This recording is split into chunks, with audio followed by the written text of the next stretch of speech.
Época moderna, Renacimiento y Barroco. La Edad Moderna forma parte de los periodos importantes que dividen la historia universal de la humanidad. Fue una etapa que se desarrolló a lo largo de los siglos XV y XVIII.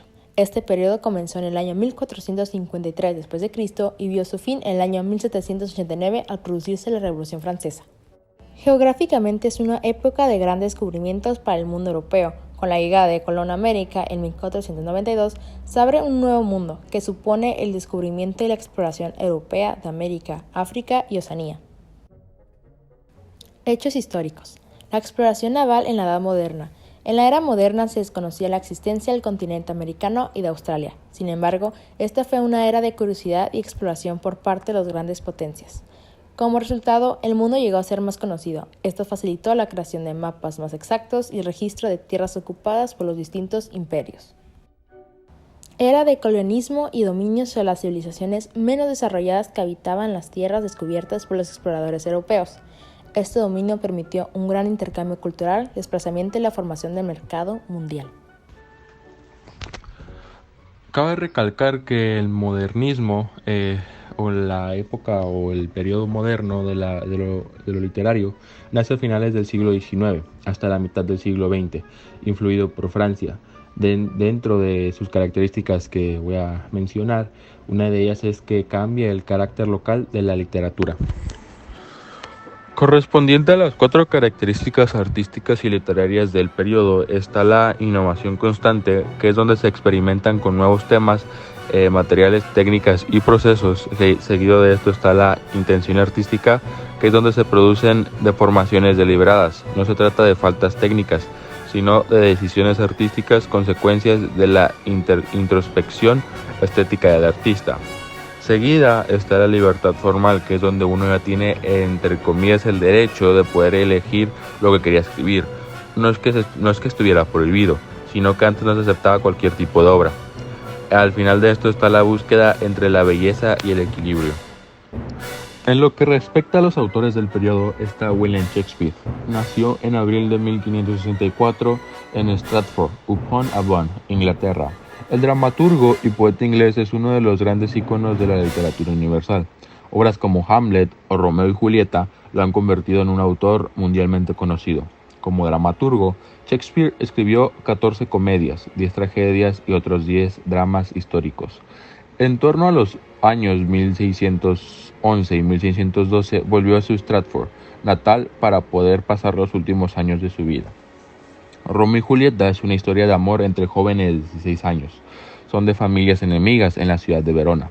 Pertenecen a las familias de los Capuletos y Montescos, que son las más poderosas de la ciudad, pero están enfrentadas entre sí.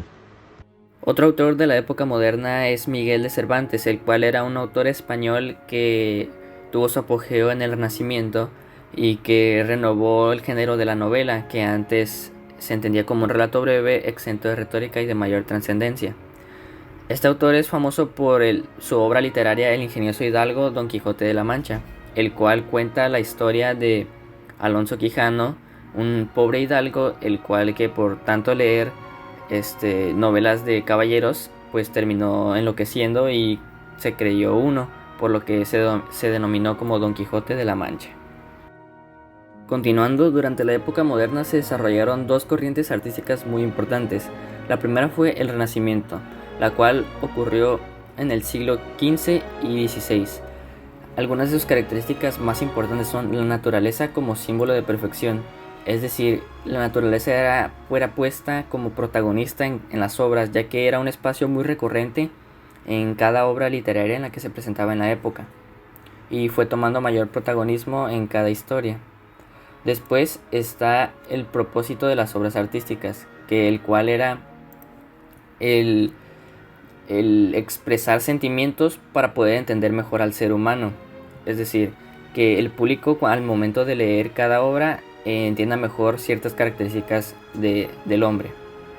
La otra característica es la visión antropocéntrica, la cual es muy importante, y esta hace referencia a la idea del Renacimiento, la cual es que el ser humano es el centro de todo, la cual, a diferencia de épocas anteriores, era la religión. Y pues esta idea de que el ser humano y la razón es el centro de todo vino a sustituir las antiguas ideas. Por otro lado, tenemos al barroco, que se desarrolló del siglo XVI hasta el siglo XVIII. Algunas de sus características más importantes es la búsqueda del contraste, la cual también se presenta como el claroscuro, es decir, el oponer dos ideas que son como el blanco y el negro, con el fin de que la obra no sea muy pacífica, por así decirlo. Después está el conmover a su público. Es una característica muy particular del barroco, ya que pues buscan exagerar todo tipo de situaciones y sentimientos con tal de que el público sienta lo que está leyendo en la obra. Y finalmente el dinamismo y tensión, que busca que no haya ningún reposo, es decir, que siempre haya tensiones en cada cosa que se habla o que se dice en las obras.